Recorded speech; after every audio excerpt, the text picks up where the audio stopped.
Well, I would think the biggest key is winning some of those big games. When you played last year, they opened up against the Tampa Bay Buccaneers, did not win that contest. You gotta beat those big squads. Otherwise, you're not going to be considered one of the heavyweights of the NFC. And you take a look at what they did last season.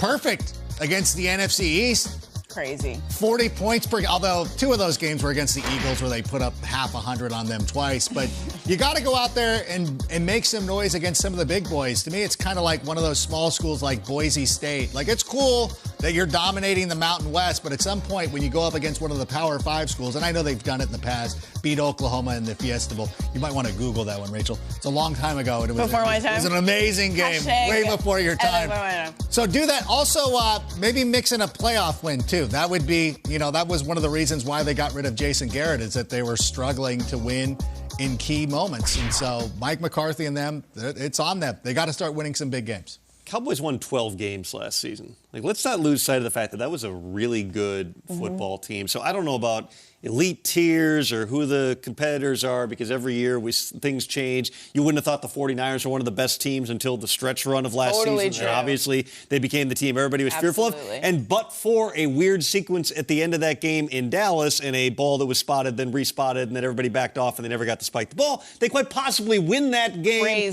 and go on in the postseason. Yes. To me, one of the biggest keys for Dallas this season is just seeing the evolution of their young wide receivers, because Amari Cooper is now in Cleveland. CeeDee Lamb really stepped in and was that number one receiver last season. He played a lot more outside after spending his rookie season in the slot. He's going to have that much more pressure on him. And, of course, Michael Gallup, who they were able to re-sign, he's going to be coming off of an injury. We'll see exactly when he's 100%. But those two guys now carrying that load, it's going to be a little bit different dynamic than it was when Cooper was out there. Yeah, well, I had a long laundry list for the Cowboys and what they could do, but I'm just going to I'm going to start with the quarterback. Obviously, Dak Prescott, like you said, won 12 games. But I think it's time for him to jump up into that top 5 quarterback talk, and really play like it in the big games, in the big moments. Obviously, building that rapport with CeeDee Lamb and Gallup.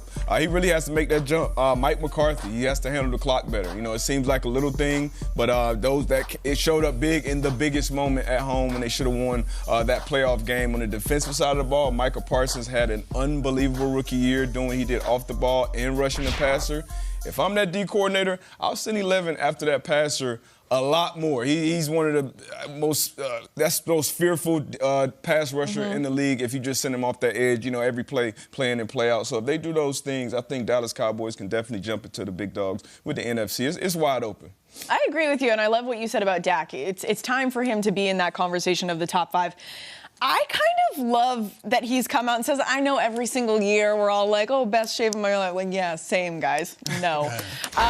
But Dak is kind of putting his money where his mouth is. Look at what the rest of the quote was. I got a PT in the offseason, someone I've worked with throughout the last year. I've paid him, made him full-time. He is my guy. Whether it's vacation or not, he comes with me. We work on these movements and stretches. I feel like since the injury, I've trained more functional than I ever have. So I see it in my body.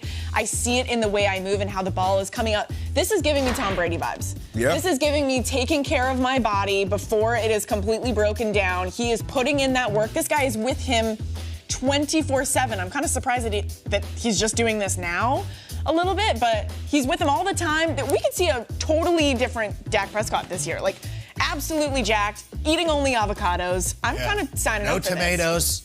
No tomatoes. Crazy. He came in that shoulder and the shoulder injury last year. So getting that full-time PT is huge. Like you said, Brady, obviously he's done it forever with the TB12 method. Yeah. A guy like Russell Wilson, I saw him at the Pro Bowl, bumped into him in the hotel. He's in the hotel weight room with like 3 or 4 trainers or teams. So this is what you have to do if you're a top-tier quarterback, and I'm glad he's taking those other steps off the field. The other thing that you hear with Dak Prescott is he wants to do everything 100 miles an hour all the time. For sure. He is going to push himself and do extra reps and take extra time. You watch him in practice, and you see it.